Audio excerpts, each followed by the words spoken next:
let me acknowledge our revered traditional rulers and also our imams and religious leaders, including our Christian clergy, our MMDCs, senior government officials, members of the Council of State, and all citizens of Northern Region who are present here. This afternoon we've heard a lot, and I don't want to come and repeat what my ministers, the reports that my ministers have given. I'm aware that after I speak, there'll be a little opportunity to ask a few questions and make a few suggestions, and I'm sure that I'll have the opportunity to clarify even more things when we do the interaction. And so I'll just speak generally about a few things in just 10 minutes, and then we can go into the interactive session. And so the first is just to assure you that the country's economy is in safe hands, and that our economy is resilient, and that despite the external events that are taking place, our economy is still sound and strong. In many countries, there are shortages of petroleum products. Even in the United States of America, a liter of fuel was $2.98 just before the war. Today, that same fuel is about 4 cents. It means it has more than doubled. In Ghana, because of the resilience of our economy, our currency is stable, inflation is stable. We've been able to manage the petroleum prices so that we cushion our citizens and prevent inflation from going back up to the levels that we came to meet it. When we came into office, inflation was running above 24%. That inflation has been brought down to under 4%, and we intend to keep it like that.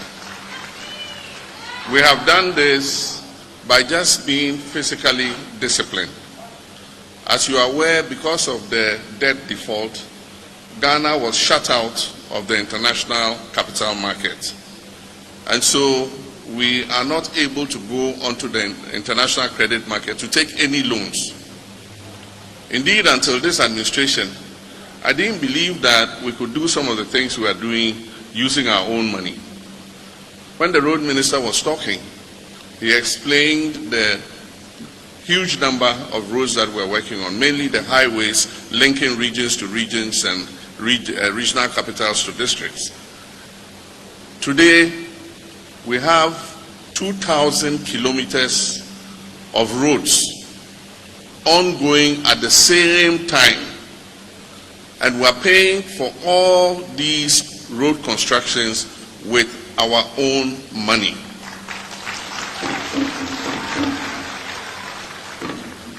Indeed, between last year and this year, we're spending almost 50 billion cedis of our own money in reconstructing our own roads.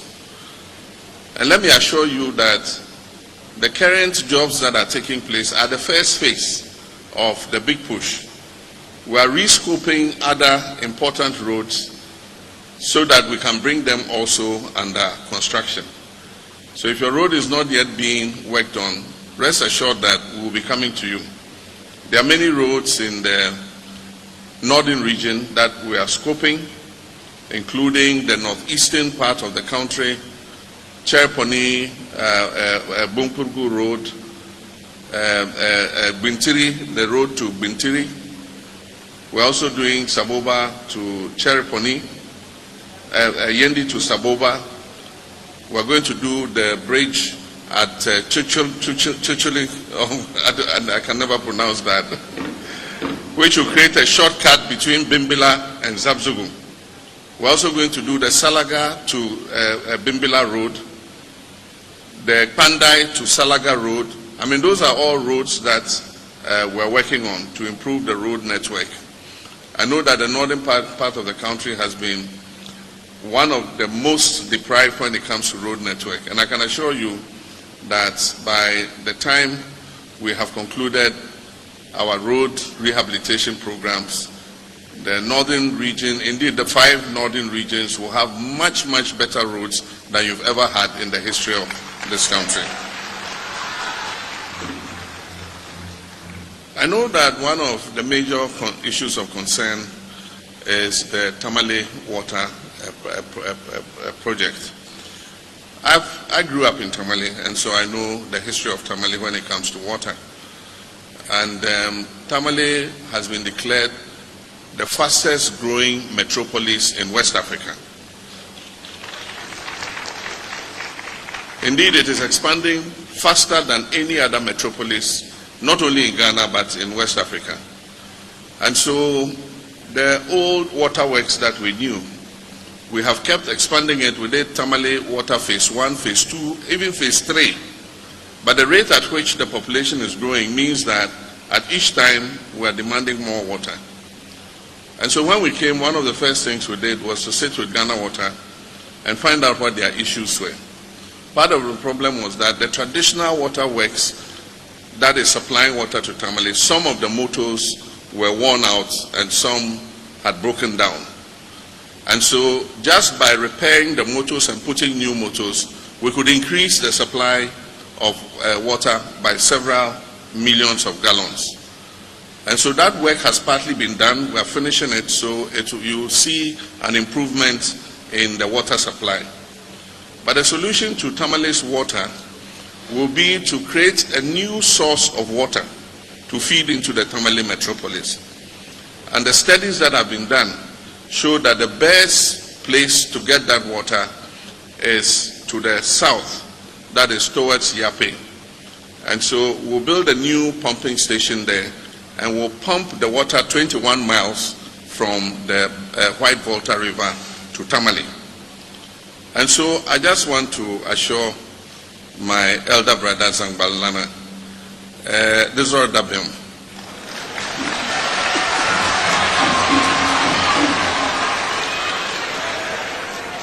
Mayan Yelzungo, Tamale Kupa Unama, Mayan Yangle, Joma Mayan Yangle.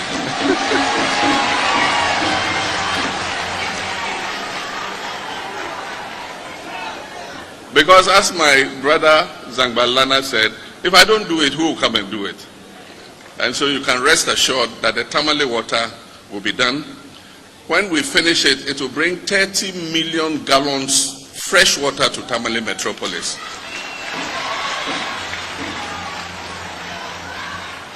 And that water is going to come in through Tamale South, through Banvim into Tamale. And so we'll have the water from Dalong coming from the north and the water from Yape coming from the south, both feeding into the Tamale water system, and so we'll have enough water. And kindly inform my father, the Yana, that we're also going to do the Yendi water supply system, so that Yendi too can get enough fresh water. Having talked about that, I just want to add a little word to the Minister of Health. The free primary health care is not meant to supplement, it's not meant to substitute the national health insurance or the Mahama cares.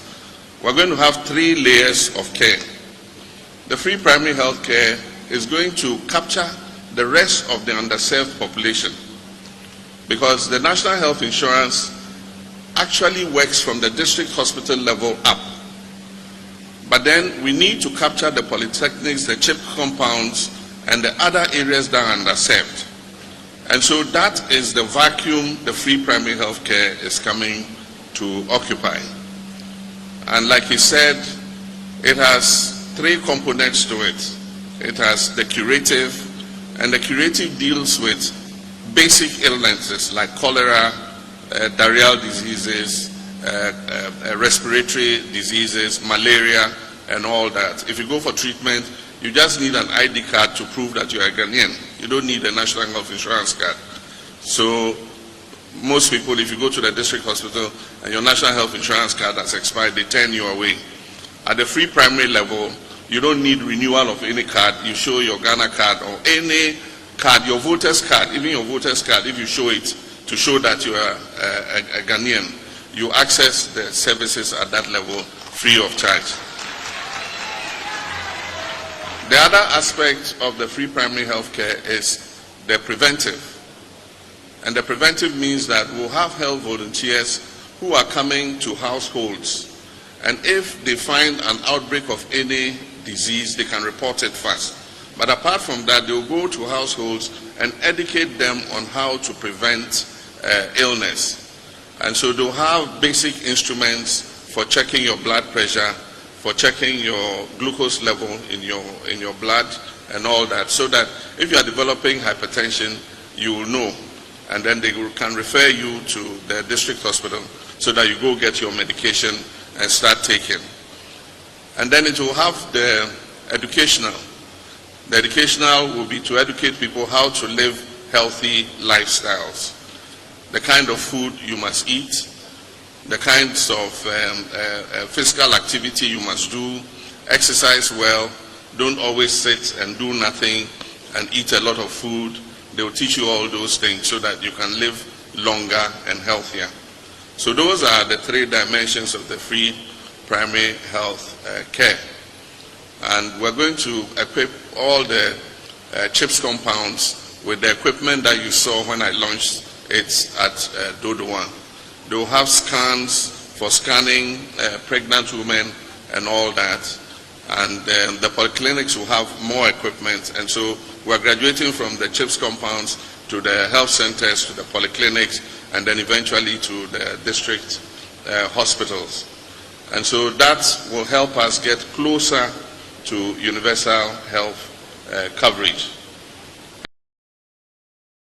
And vehicles, the tricycles and the motorbikes we're giving to the free primary health care volunteers is to enable them go around and be able to do their work. We're not giving to them as ambulances, but I dare say, I mean, if you have a tricycle in a village and your wife is bleeding, she's pregnant and she's bleeding, you won't sit in that tricycle. So even though we're not giving them as ambulances, if it is the only vehicle in the village and there is an emergency, why not? We'll put the person in and take the person to the hospital. And so, yes, the idea is not to send them as ambulances, but if they have to evacuate an emergency, they will use it as an ambulance and save the life of the person. This morning, we went to the Tamale Teaching Hospital to inspect progress of work on a cardiothoracic center. This is the first of its kind in the 5 northern regions. In the 5 northern regions, if you have a cardiovascular incident, we call it, like a heart attack, or you have any cardiac problem with your heart, they have to refer you to Kumasi or to Accra. There was no facility for treating and helping you. And sometimes by the time they evacuated you to Accra, you would have given up the ghost and gone to join your maker. Today I'm happy to announce that at the Tamale Teaching Hospital, we are building a cardiothoracic center.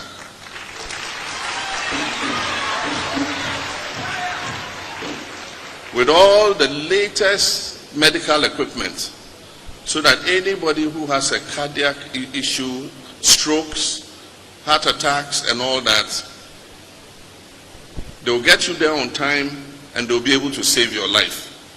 You don't have to wait to go to Kumasi or Accra to go and receive treatment.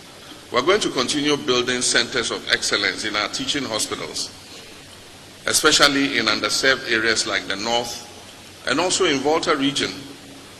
And so we must have centers like this in Volta region, in Western region, so that geographically we're able to cover all our people.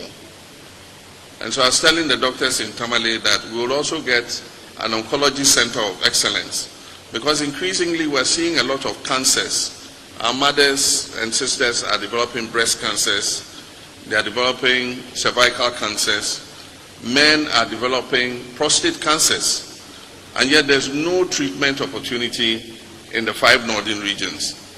And so we'll look to build an oncology center of excellence in Tamale, so that anybody with prostate cancer, cervical cancer, colon cancer, any of the cancers that are becoming more visible will be able to seek treatment. And so those are many of the issues. I just finally talk about the agriculture sector that the Honorable Arikopoku spoke about.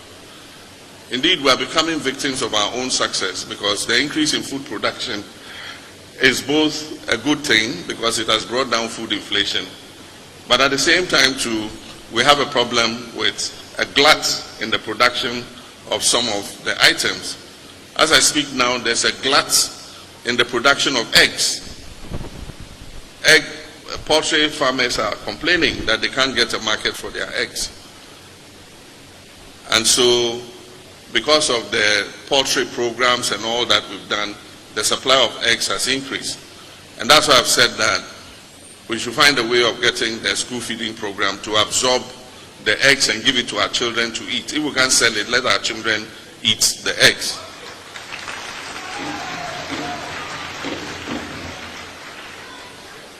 We are working to resolve these problems, but the resolution of these problems take a bit of time.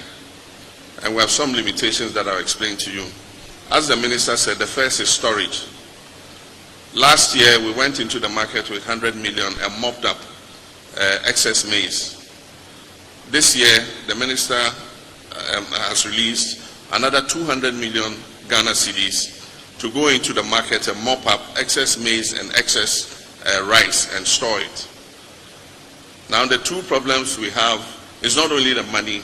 When we have bought the maize and the rice, where do we keep it? The buffer stock CEO is here.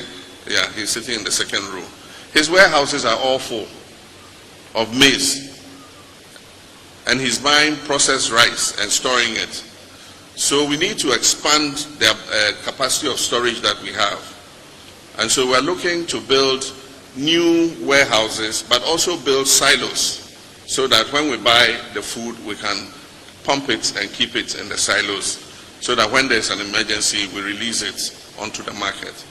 But the solution to our problem is something that has been ignored for ages. And I'm not blaming any particular government for it. It includes my previous administration. We have not built our agro-processing capacity. And that is why this time, when I appointed ministers, I also appointed a Minister of Trade and Agribusiness, because we want Ghanaians to go into agribusiness, and agribusiness is mainly agro-processing.